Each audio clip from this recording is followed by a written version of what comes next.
Hello there, guys. I'm pretty sure everybody's had that assignment or research paper that's due next week without any concrete idea of what options to explore to get it done. Based on my personal experiences, it's just so overwhelming. And even though we always get work done because we simply have to, we either end up burned out by the end or the results are just sometimes uninspiring. The good news is we are no longer in the 20th century and AI is all the rage right now. But wait a minute, isn't using AI cheating? Well, did you know the Google search engine has used AI for years to decide relevant information to provide to our plethora of queries? What I'm getting at is the use of AI is not synonymous with cheating. Hence, in this video, I'm going to coach you on few useful AI-powered tools available to students and how you can take advantage of these tools without compromising on your integrity. That brings us to our first tool for the day, and you probably already guessed it being the most popular today. It's OpenAI's ChatGPT. Everybody has at least heard of this large language model thanks to its accessibility and generative capacity. ChatGPT around the time of its release totally mesmerized the media, as students and the working class alike start to incorporate it into their workflow. Of course, this raised ethical concerns down the line and regulations regarding AI usage came into play. Even so, it remains one of, if not the biggest AI study aids, making it important to know exactly how to use it.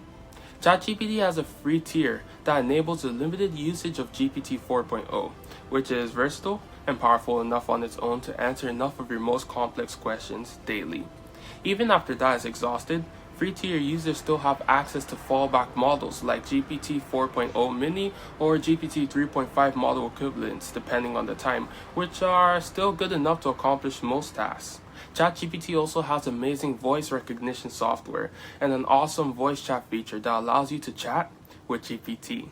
You can use it in the app as a live notification in another app or a widget on your lock screen to review study material or quiz yourself as you walk to the next class. Or you could even use it unconventionally as a translator for languages not covered by common translator applications like Latin and Farsi.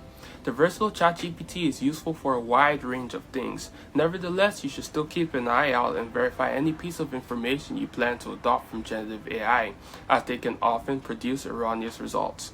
That said, you should make sure to acknowledge any AI tool if it was incorporated into your workflow, and also make sure that you are doing the work and the critical thinking. What that means is you should at least have a draft ready before consulting AI. Lastly, it is imperative not to submit any AI-generated work. It is usually obvious when work is generated by AI, and it often gives off the feeling that it's not worth the time or something along those lines. There is a significant increase in AI detection factors, even if AI only formats the text. And if you'd like to know how AI influences your writing, you can check out GPT-0, which offers 10,000 free monthly credits and 3 advanced scans for AI detection. And here comes our second AI study tool and search assistant, Perplexity. Its usefulness took me by surprise as its interface seemed to be tailored to my preferences. It also uses large language models under the hood to produce answers based on web content. But what's unique about it is that there's a dedicated tab on the top ribbon with access to all the sources that I garnered information from, which is great not only for citation's sake, but for tracing sources back to the original.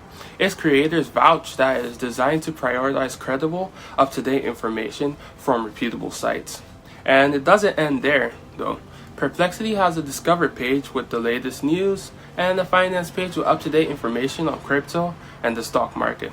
And here's a bonus. Perplexity is offering a free year's worth of the Pro plan to new subscribers through PayPal, eligible till December 31st of this year. And we are not done yet. Our penultimate study tool and research assistant is Jenny, with an I. Jenny is just like the former in that it's useful for brainstorming and writing. However, unlike the aforementioned, Jenny is fully capable of writing for you and getting you flagged for AI writing. It organizes your workspace into sections that you can write in and provides in-text citations for any citations used. You can even hover on them for a screen tip with useful information and options, including, but not limited to, a link to the source and the option to save the citation for future reference. Got a feeling you're gonna like this one. The last but not least is Gauth Math. The name tends to be misleading because although it was originally designed to solve math problems through image recognition technology, it has expanded to cover additional academic areas beyond the scope of math. Needless to say, it has an app available for iOS and Android. Gauth Math features homework help in various subjects, with the ability to explain solutions down to underlying principles with 3 free queries a day. It has a calculator tab for those of you who like to keep everything in the same space, a resource page with subject facts and related questions, and a blog with academic articles geared towards improving writing and miscellaneous concepts. And now, to wrap things up, we're going to dive deeper into how to responsibly use these tools as students. I would say there are 3 strong rules to abide by, 2 of which have already been mentioned. And the first rule is to do your own work. The purpose of education is gearing the mind to think, and assignments are structured to help you learn.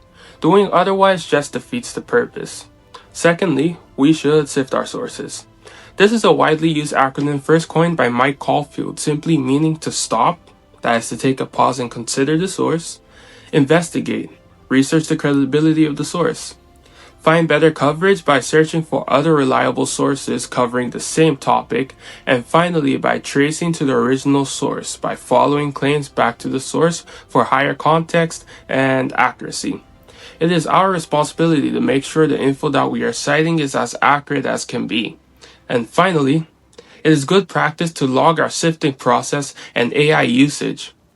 These provide professors with more useful information on where we acquired our sources, how credible they are, where, when, and how AI was used in the writing process, and segregates our original ideas from those produced by our AI pals. These 3 steps will help you utilize these and many more AI tools without compromising your integrity.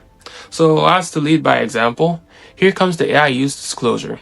I never broke eye contact. Could you tell?